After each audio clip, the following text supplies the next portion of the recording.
سلام دوستای عزیز به چینل ما خوش آمدین. امروز طرز تهیه روت افغانی را براتان یاد میدم. امید است مورد پسندتان قرار بگیره.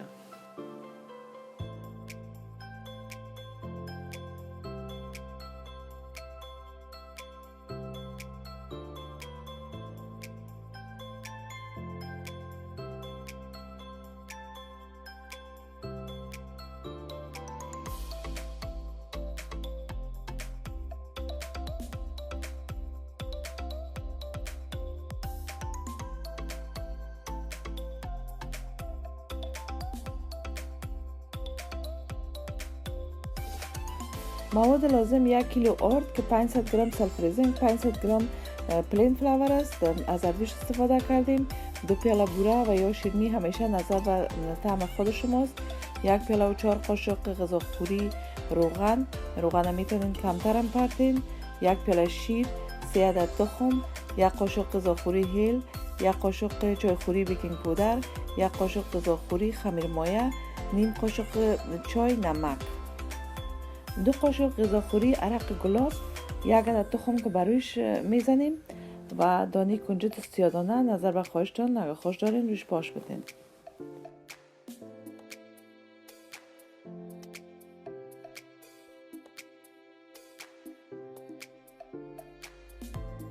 تخم و بوره را برای 1 الی 2 دقیقه خوب به هم بزنین و مخلوط کنین.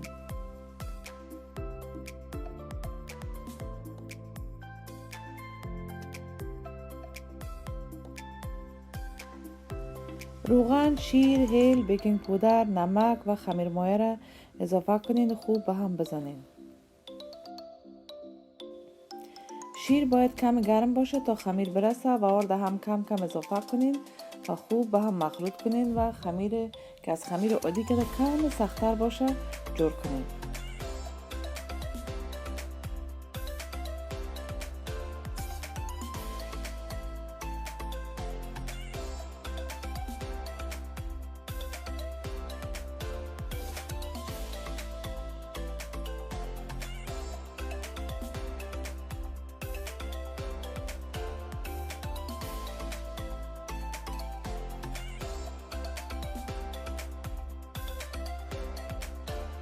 روی خمیر پوشانده بر مدت 1 ساعت بگذاریم. تقریبا مدت 40 دقیقه الی 1 ساعت دبر میگیره تا خمیر برسه. حال قالب ها را چرب کرده و کاغذ میمانیم آماده میگذاریم و خمیر وقت رسید زغاله ها را جور میکنیم. 1 عدد تخم دیگر که متذکر شدیم همراه 2-3 قاشق آب یا شیر مخلوط کرده و میگذاریم و خمیر ما رسیده. وال زغاله ها را جور میکنیم. زغاله های اندازش متوسط باشه و میگذاریم بر مدت 5 الی 6 دقیقه تا زغاله ها دم بگیره.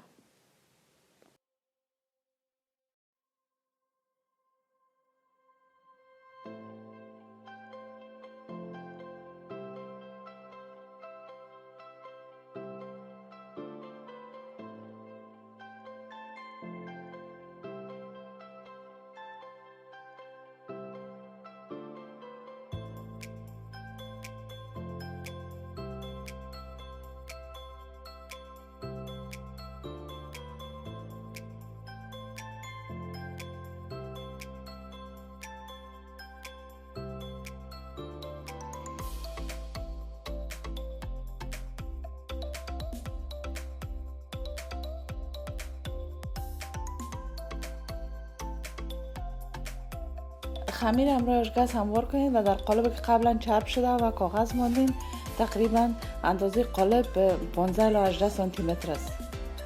و اگر این قالب ها قابل دسترس نیست در پتنوس داشتن به می شکل بگذارید.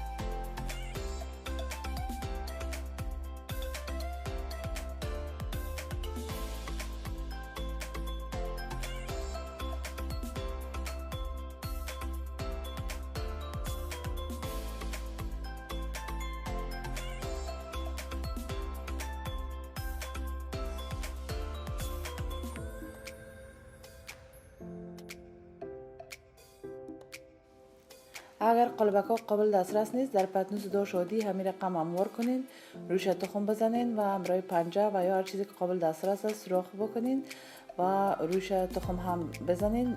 کمی سیادانه و دانه کنجد پاش داده در داش بر مدت 20 دقیقه، داش 200 یا 180 که هر کدامش داشا فرق میکنه. خمیر که در قالب ماندیم منتظر می باشیم تا 10 الی 15 دقیقه تا دوباره خمیر بالا شوه و دوباره برسه. بعد از اینکه خمیر جور کردین در قالب ماندین، همیشه منتظر باشین بر 10 الی 15 دقیقه تا خمیر حجمش دوباره بلند شه و بعدا در داش بگذارین.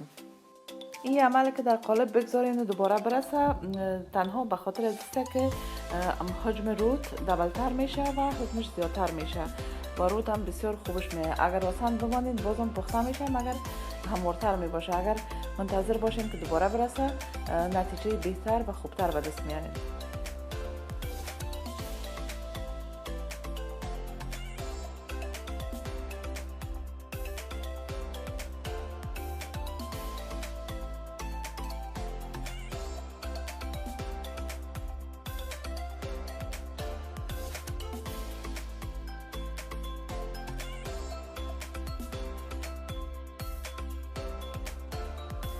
امید است ویدیو مورد پسندتان قرار گرفته باشه. اگر مورد پسندتان قرار گرفت لطفا لایک، شیر، سابسکرایب و کامنت کنین. منتظر ویدیوهای بعدی باشین. چینل ما رو سابسکرایب کنین. وقت خوش برتان میخوایم.